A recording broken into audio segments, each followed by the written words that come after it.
Thanks, Latangela. This week we want to present a horror film that co-stars the great McNutt. Us baby boomers will remember him as the kiddie cartoon show host every Saturday morning. But that has nothing to do with this film. Yep, I know, but he also played Jesse James in the last Three Stooges movie. But this film took its topic straight out of the current newspapers of the time. And it won an Emmy for buzzing sounds. And of course, it had to be Mardi Gras just to throw in some extra chaos. It was so popular that a sequel was made 2 years later that was called Terror Out of the Sky. But it wasn't made here, so it really sucked. While the film was only shown in the U.S. on television, it was released internationally in theaters. So let's flash back to 1976 for the TV movie Savage Bees. When a swarm of killer bees from South America threatens New Orleans during Mardi Gras, a coroner, a two-lane entomologist, and a sheriff from a nearby parish are called upon to capture the swarm and save the city. This was the basic plot of the 1976 made-for-TV film Savage Bees, directed by Bruce Geller and starring Michael Parks, Ben Johnson, Gretchen Corbett, and James Best.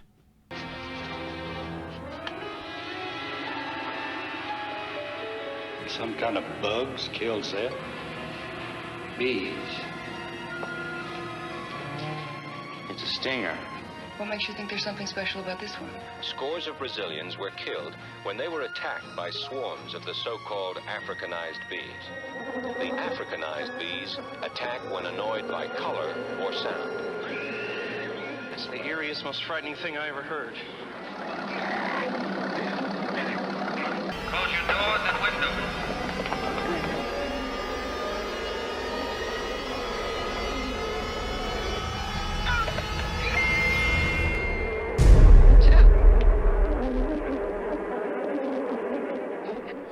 A parade of local stars appeared in the film, including Wayne Mack, a popular star of local TV and radio, known to many baby boomers as the Great McNutt. Of course, the cast also included thousands of live local honeybees posing as Africanized killer bees. Savage Bees was shot entirely on location in and around New Orleans over 3 weeks in September of 1976. As is common in many of the movies shot in New Orleans, it's Mardi Gras, and the city's winding down its festivities. As the film reaches its climax, extras are seen on the streets with ashes on their foreheads. This means it's Ash Wednesday, the beginning of Lent and the end of Mardi Gras for another year. The most memorable scenes of the film involve a Volkswagen Beetle covered with live bees driving down the narrow streets of the French Quarter.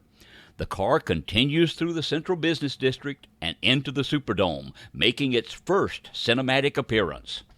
The plot then calls for the dome's AC system to chill out the bees to allow the swarm to be captured. Locals thought the scenes were rather ironic since the year-old Superdome had continual problems with their cooling system. Dr. Norman Gary was the bee wrangler who trained the bees that appeared in the film.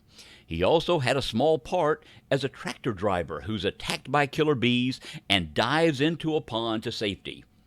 Dr. Gary used droplets of bee pheromone on the car surfaces and then released thousands of disoriented bees that clustered onto the car.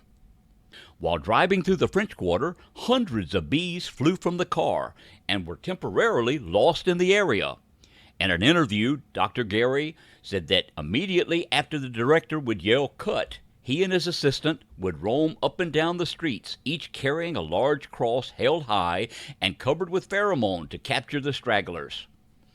Prior to shooting, they cleared people and horse-drawn carriages from the street. He added that there was no public safety hazard and the bees were harmless because honeybees sting to defend their hive and are not inclined to sting when released in unfamiliar locations away from their hive. Savage Bees only screened on television in North America.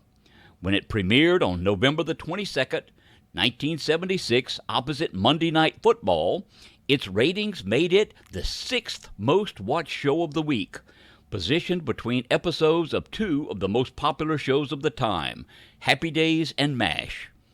It did not appear on international television, but instead was released to the theaters.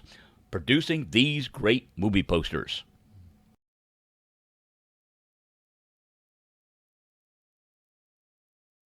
In 2010, while researching a Louisiana poster that we had acquired for our collection, we realized there was almost no documentation on the thousands of films that had been made here since 1898.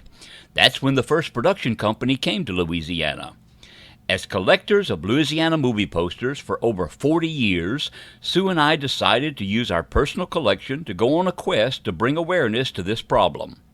Since that time, we've written 6 books on Louisiana film history, recreated over 90 classic Louisiana film prints, given dozens of presentations and exhibits around the state. We hope you enjoyed this episode of Louisiana Film History Flashback. If you're interested in acquiring any of our material, want more information on our projects, or want to know how you can help us in this fight to preserve our film history, go to our website, Hollywood on the Bayou. We thank you and see you next time.